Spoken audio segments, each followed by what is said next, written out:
Hi, I'm Leoni from Run for Rhinos, and today I'm here with Wiaan from the Linde from Wintershoek Wild to talk more about farming with rhinos and the rhino horn trade. Hallo Wiaan en baie dankie. Ons wil begin om te vra wanneer, hoe en hoekom het jy begin met die bewaring van renosters?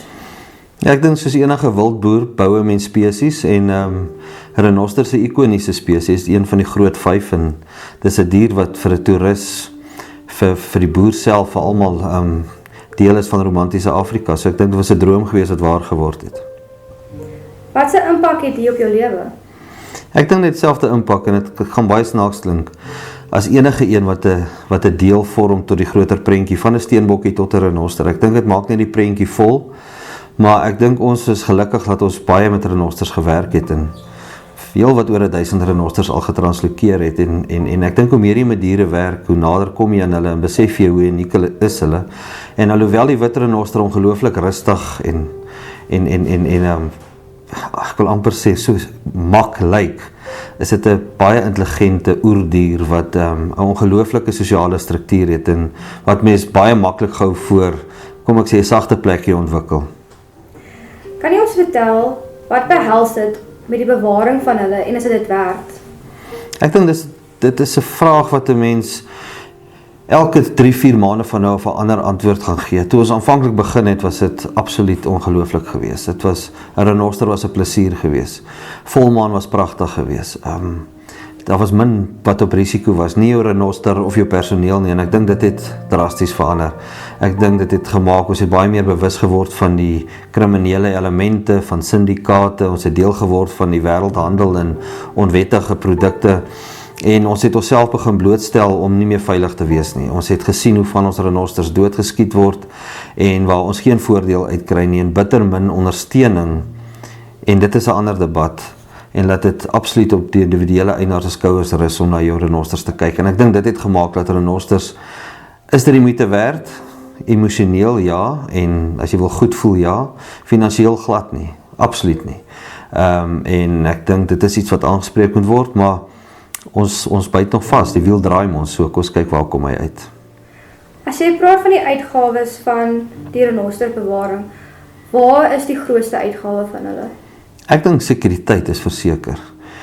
Dit hang af wat jou model is, en ek dink ons gaan kyk na die breë model in Suid-Afrika, dan is daar genoeg gras in al die reservate vir 'n renoster, wat alhoewel hy amper 6 beeste verteenwoordig in wat hy eet, het hy 'n baie lae impak op veld. So 'n renoster om aan te hou in 'n normale reënseisoen, moet jy net sorg dat jy genoeg veld het. Ek dink is wat dit by die sekuriteit kom.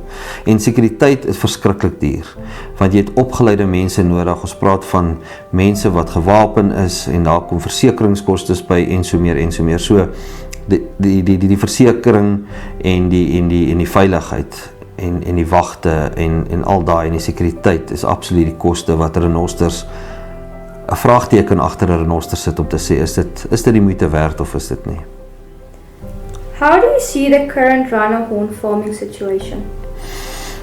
I think if you ask the question about rhino farming, then that can also start a new debate, because I think we must look at rhino farming as part of a solution.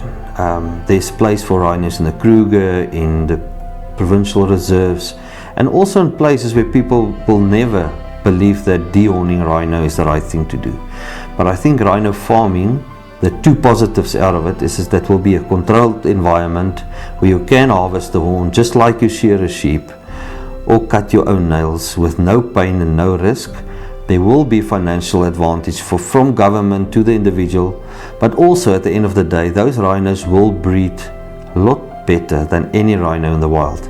So when that stop, or when that owner, like a John Hume, pass away in the years to come, there will be more rhinos than when he started. And I think that's the positive outcome. And if anyone that's a real rhino lover or concerned about rhino or whatever you want to call yourself, if that is not ticking a positive box in your book, then you're around the wrong table, because then you're not here for a rhino, then you're here about yourself, your own emotions and your own way of thinking. I think we must start to accommodate each other and see that there's a role to play, from the one that's totally against it to the one that thinks that's part of it, as long as we can make sure that the rhinos will survive. Indien dit wettig gemaak word om met die horingshandel te dryf, watse voor- en nadele sal daarmee te paar kom? Ek dink finansiëel en ons moet besef dat die wêreld hou nie daarvan dat daar waarde aan wilde diere geheg word nie. En ek weet daar's baie mense wat sê die ou sê ding van if it pays it stays, dra nie gewig nie. En ek dink dit is absoluut nie waar nie. Ek spandeer baie tyd in baie lande in Afrika en ek het gesien wanneer mense waarde aan enigiets heg, dan word daarna gekyk. Ek dink as ons gaan kyk na die finansiële kant, gaan dit vir elke Afrika land met die belastings wat betaal word indien daar 'n kommissiestruktuur is en so meer, gaan dit 'n groot voordeel kan wees. Maar ek dink die grootste voordeel is die geld gaan aan die mense toe wat regtig die ure insit om na renosters te kyk en nie na kriminele toe nie. And I think it's the question of each one that have an opinion and like to have a say to think, do you want to support the criminals that trading illegally, or you want to support the people that try to do the legal way and trade legally? And I think that's the question that we need to address. How many rhinos roughly would one require on to keep a theoretical rhino horn farm business profitable while? I think because of the value, and that's a debatable price. Because of the value, it will be worth to have 2 rhinos. It will just be a lot more worth to have 200. We must remember that will increase the value. But the positive side of it is also that it will increase the live value of a rhino. A rhino will be worth more alive than dead, and at this moment that's the opposite. Does the location of the rhino horn farm make a difference in the poaching attempts? For example, would a rhino horn farm in, for example, the Western Cape be a less of a risk of poaching than in other parts of the country? Again, I think we must be very careful to refer to rhino horn farms, because I think that is it's more an artificial way of dealing with the issue, and I think we need to look at your specific goal. But rhino horn will be in a small, if the way I see it, a rhino horn farm will be in a small area where you can easily manage it by good fences and good security, and that will be like a, let's say, a place where it's very intensive. But it's also possible to produce rhino in extensive areas, and that can be wherever you decide. Looking at the security side, we must remember where the markets are. The markets is either through Zambia or through Mozambique and lately OR Tambo. So the closer you are to the point where people can sell it and get rid of the risk, the higher your risk will be. So yes, it is better to be in the Northern Cape, parts of the Eastern Cape and the Western Cape, and consider that as safe havens. But we must also remember the carrying capacity there is lower, so your density will be lower of the rhino in a specific area. Would farming be considered for both white and black rhinos, or just one species? Would it be easier to farm over the other when thinking about aggression, social and herd management? And so, if only one farms one species, how do you tackle the conservation of the other? I think we all know that according to the numbers available, that black rhino is more at risk than white rhino. And we've seen that white rhino is easy, very easy to keep in more intensive areas and higher numbers together. But I do believe that the characteristics of a black rhino will make it more difficult. But if that need to be done, I think we will work it out. I think South Africa's farm has been so successful in working social structure out and adapt to that will be possible. But I think it will be unlikely that that's something that will happen in the next couple of years because of the behavior of black rhino. So yes, black rhino will be a challenge. White rhino has proven itself already that it can be successfully done with very low risk. Do you see farming as a business or solution to conservation in the future? I think farming is without a doubt the solution, because farming belongs to private people and therefore it's a business. And the only way you can survive is to make it financially viable. So, and if we don't look at the animals of Africa and don't start to adopt the view of the Namibian and the Botswana government, is that if you look after the people of the land, they will look after the animals of the land. And the people is the most important. And make sure they get looked after and utilize your natural resources, of which all the species is part, and you'll sit with a solution and animals that will thrive. And I think we must go and sit down and just listen to what we say and say, does it really make sense? And if you haven't been in Africa and haven't spent time with the people of Africa, it will be difficult to understand. So rather put your money where your mouth is. Come visit Africa, talk to the people on the ground, and then form your opinion, and then you can sit around the table and argue your point. To what extent do you see the legalization of rhino horn farming and the trade of horns increasing the demand for rhino horn products in terms of medicinal and ornamental use of the horn?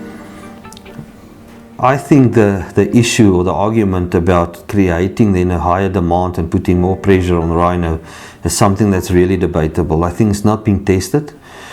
And I think we all must be big enough to say, have we tested what the impact will be? And therefore we must go through a trial period of 5 years or 6 years or whatever to say, and then make a decision after that. It's always easier to turn around and say, listen, I've made a mistake and how can I make it right, than to say it will never work and never try it, especially not in the current situation where we are. So yes, it will, there's always a risk, but I think we're at a point where it's worth taking the risk and worth for the species, because I can tell you now, we all know the numbers is not true. We all know that that poaching will never stop. And we all know that we need to realize some of the value that the criminals are getting. So yes, there's risks, but let's take it. I think we prepare. I think there's enough good people, and there's enough people with a true aim to make sure the rhinos survive through utilizing some of their products. And I might be one of them or I might not be, but I think there's a place for every model, and it's a bigger picture than just one-sided, one part true conservation story where the animal must look after himself. He can look after himself, he can produce the horn, and we can just make sure we look after it after we receive the financial advantages of that. I must apologize, sometimes I get a little bit irritated by the issues because we're talking about this for a long time. Nothing really has been done, and we need the support of our government, of which I think is lacking at the moment. And I'm not talking about support, I mean real support, and I must say, you know, the opportunity to talk about it, make people more aware of it, will help. And I think we all need to stand together and realize that there's different ways to look at it. It's people that's against it, the people that's for it, but at the end of the day it's a rhino that's in crisis, and we must address that problem directly. Baie dankie Wiaan, ek waardeer regtig jou tyd en al jou moeite. Wiaan, I would like to say thank you for your time in doing this, and we can see that you have a passion for rhinos, and we thank you for all of your trouble and all of the effort you put into this. So thank you for watching, and if you have any comments or questions, please leave them in the comments box, and then we will get back to you with answers.